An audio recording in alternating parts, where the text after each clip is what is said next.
Jubilito TV Official. So yun. Inyo, what's up mga kabagis? This is Jubilito TV Official at ito na naman pumuli ang isang edisyon ng ating reaction video mga kalingap at kabagis. No? So for today's reaction video, gawin po natin ang reaksyon at muli po pagbibigay ng ating personal opinion dito po sa naging live streaming ni Kuya Bal Santos Matubang na kung saan po mga kalingap, mga kabagis, mga katekram natin ay nagbigay po siya ng advice kay Tekram regarding nga po dito sa mga sponsor na ng wakwak dito po kay Dave. Although marami pong pakwela yung live ni Kuya Bal, pero kung atin pong nanamnamin yung mensahe, napakalalim po mga kalingap, mga kabagis, mga katekram natin. At dito nga po sa ating previous na in-upload kanina ay convincing nga, parang nakonbinsi ito pong si Tek Jun dito po sa advice ni Kuya Bal Santos Matubang regarding nga po dito sa mga pagsagot-sagot sa mga live streaming ng mga nagwakwak kay Dave. Kung ano po yung pong piece of advice na binigay ni Kuya Bal Santos Matubang regarding sa mga sponsor na nagwakwak, ito po, panoorin po natin at pakinggan si Kuya Bal Santos Matubang. Narito po yun.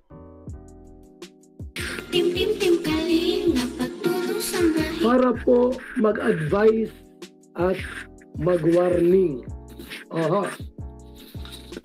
Warningan ko kayo. Kasi ang dami na ngayon mga mangkukulam po ay. Ang dami na mga mangkukulam po. Naglipanan sa buong di lamang sa Pilipinas, pati sa ibang bansa. Marami na yung mangkukulam.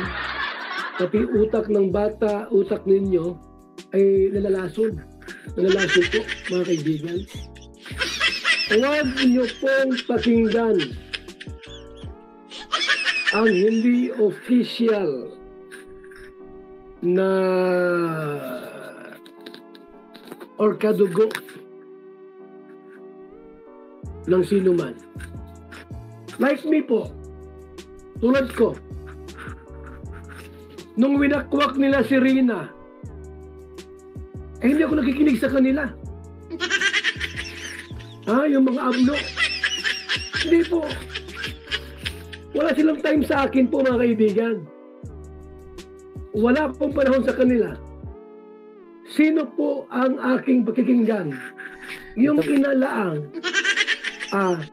Ito po yung sinasabi ko, mga kalingap, mga kabagis, mga tekram natin. Hindi pinapansin ni Kuya Bal, in despite of yung mga live nila na binabawi, yung mga ibinigay nilang bisikleta, mga alahas di umano, mga cash na binigay kay Rina ay talagang kada live ay binabanggit po. Pero ano pong nangyari? Wala po silang nahuta kay Kuya Bal Santos Matubang. Kaya sige, magpatuloy natin. Itong ina lang po ang pwede ko pakinggan. Yung iba dyan na mga nakikisaw-saw o sila man ay reactors, vlogger, sponsor, wala akong pakialam sa inyo. Nasa thumbnail ko po, ayan, yung dalawang wakwak. Sino yan? Wakwak ng Kalingap at wakwak ng Kikram community. Pinagsama silang dalawa. Abay, huwag yung pakinggan yung mga yan. Huwag nyo silang paniwalaan. Kahit mag-live po yan, iibas nindo. Huwag yung mga sinungaling yan. Lahat ng mga ginagawa po ay pagsira, paninira sa isang komunidad. Ninakaw nga nila yung bata Nagwakwak nga sila Winakwak nila. Yung content mo, kinukuha nila. Yan ay pagnanakaw. Ano po?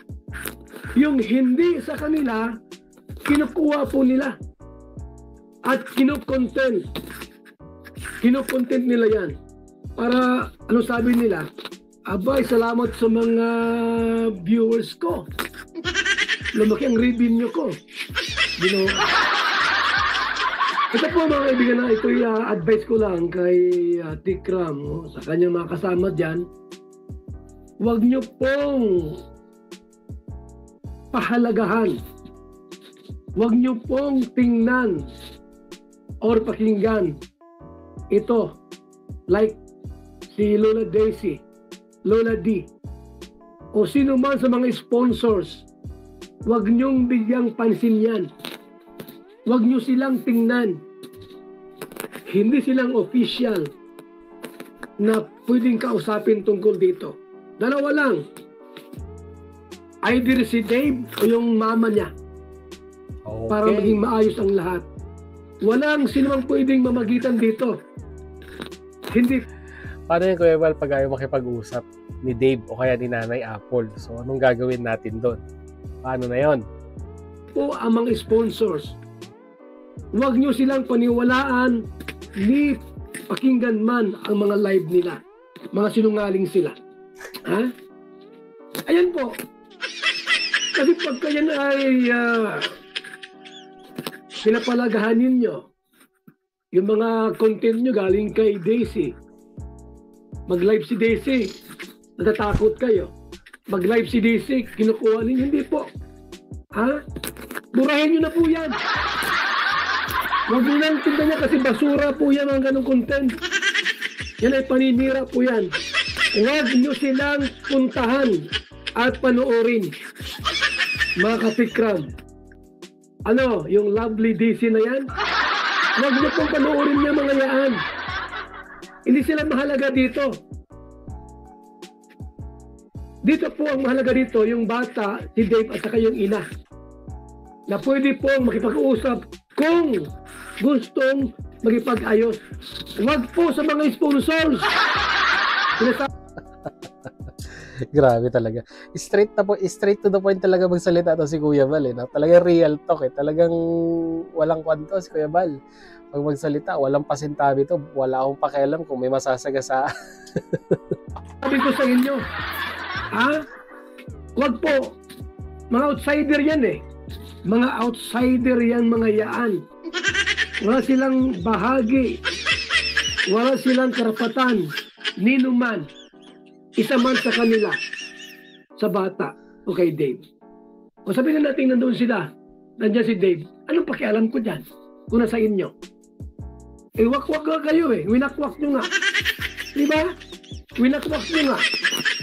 Tulad kay Rina, winakwak ni Rowining. Anong pakialam ko dyan? Kay Rowining. Sa ina. Kasi po, ang magdusa dyan, sila din naman. Correct. Yung mga bata, hindi naman kayo. May mga pira na kayo eh. May mga trabaho na kayo. So, sa part po ni Tikra, mga kaibigan, huwag na po niyang pansinin yan. Huwag makipag-usap kay Lola D o kay Daisy. O sino man doon sa mga kasama nila. Huwag niyo silang kausapin. Ni pansinin man. Kahit mag-live yan yan, kisiraan ka, anong pakinin nyo? Ilaan mo sila. Itrabaho nila manira. Kung yung ina po ay mayroong utang na loob sa anak nila na si Dave, lalapit yan sa inyo. Tama. Balang araw po, mamumulat yan na mali sila. Lalapit yan sa inyo, no? Kay Tikram at kay kung sino man sa kanila dyan para may pag-usap. Pero doon sa mga nakikisaw-saw po tulad nila dyan, nila Daisy o sino man dyan, abay, huwag nyo silang pansinin. Hindi sila mahalaga din mga kaibigan.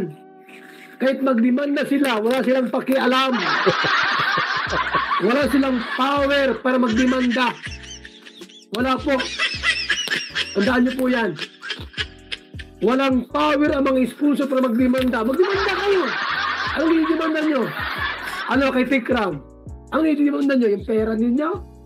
Abay, walang bawian. Walang bawian po, mga kaibigan. Binigay mo na yan. Aba, huwag mong bawiin. Binigay mo na eh. Aba, di binabawi yung pera. Bakit? Pasikat kayo? Ha? Pasikat kayo, ano? So yun no, mga kalingap, mga kabagis, mga katekram natin no. Although medyo nakakatuwa yung pagkaka-deliver ni Kuya Bal Santos Matubang sa kanyang advice, pero napakalaman po at talagang masasabi po nating siksik, liglig na impormasyon ang pwede po ninyong makuha dito po sa advice ni Kuya Bal. No? Which is tama nga naman, di ba? Bakit every time na sila po ay magla-live ay kailangan sagutin natin, kailangan nating i-rebuttal, no? Kung meron man, sabi nga ni Kuya Bal, kung meron mang dapat na kausapin regarding po dito sa issue na ito, dapat si Dave at si Nanay Apple. Dahil unang-una sa lahat, ang beneficiaries, ito pong si Dave. Di ba? Kumbaga later part na lang pong pumasok yung mga sponsor eh. Tapos ngayon sila yung gumagawa ng eksena. Di ba? Sila yung gumagawa ng papel doon sa beneficiary or doon sa tinulungan mo. Di ba? Which is ikaw yung tumatayong guardian, di ba? Ang laking punto nun, ang laking punto para sa iyo yon, ikaw yung tumatayong guardian. Tapos sila ngayon ang parang self-proclaim ngayon na guardian nung bata. No? Kaya si Tech Jun doon sa previous upload ko kanina talagang parang siguro napaisip siya na no? May punto si Kuya Bal, di ba? May punto si Kuya Bal dito sa mga sinabi niya regarding dito, no? Na kaya nga po nagkwan siya Kaya nga po siya nanawagan kay Nanay Apple na makipag-coordinate sa kanila para once and for all ay matapos na nga po itong usapin na ito. Pero kagaya nga rin po na sinabi ko kanina, mahirap pong hanapin yung taong mahirap kausapin yung taong ayaw makipag-usap. No? So hayaan na lang po natin ang panahon at ang oras, no? Hayaan nating mag-subside yung issue. Hayaan nating mahimasmasan sila sa mga bagay-bagay. At sabi nga po ni Kuya Bal, kung sila po ay gusto makipag-usap, ay sila naman po yung kusang kusang lalapit at pag-uusapan yung mga bagay-bagay, no? Swerte na lang po nila yung mga sponsor ni Dave ay hindi sila nag-sponsor kay Kuya Bal dahil kung nagkataong sila ang bumawi ng pera kay Kuya Bal ay wala. Sabi nga ni Kuya Bal, pag bigay na, di ba? Wala nang bawian. So yun mga kalingap at kabagis, mga katekram natin, yun lang po ating reaction video. Mag-comment po kayo sa ating comment section kung ano naman po inyong masasabi, opinion, reaction dito po sa naging advice ni Kuya Bal Santos Matubang kay Tekram. Lagay niyo po sa ating comment section mga kalingap at kabagis, no? So yun, muli, maraming salamat talaga sa dulo po ng ating reaction video ngayong araw na ito ay nasamahan niyo po muli si Jubilito TV Official at muli po nagpapaalala po ang inyong host. So mga hindi pa po na-subscribe sa channel po ni Kuya Bal Santos Matubang, supportahan po natin ang kanyang YouTube channel mga katekram, no? And at the same time, sama niyo na rin po Jubilito TV Official, baka may hindi pa po nakasubscribe dyan. Subscribe niyo na po ang aking YouTube channel. So yun, hanggang dito na lang. Once again, this is Jubilito TV Official. As I always say, peace, God first. God bless po. Bye-bye!